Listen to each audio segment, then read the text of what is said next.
Hi there, I'm Yanni with WTI, and if your kids are obsessed with Paw Patrol, just like my kids are, then they're going to absolutely love these great stool. Of course, everything we buy in this home has to be Paw Patrol, so they really like this little stool. And I love how we can use this for so many different things. I have two little ones and they love using this. We use this to wash your hands because they can't reach the sink yet. We can also use it in front of the toilet or even in the kitchen. Sometimes they want to pretend to help us wash dishes. So this is a great stool that you can definitely use all over your house, especially if you have little ones that don't reach certain height yet. And of course, because it's Paw Patrol, they are 100% okay and happy going on it and doing what you're asking them to do.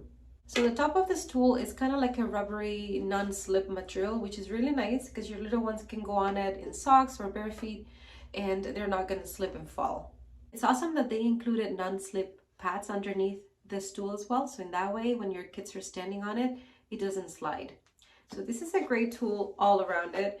It's cute, it's very useful, your kids are going to have a lot of fun with it. My kids sometimes think that this is a toy, so it's definitely a fantastic buy, and that is my point of view.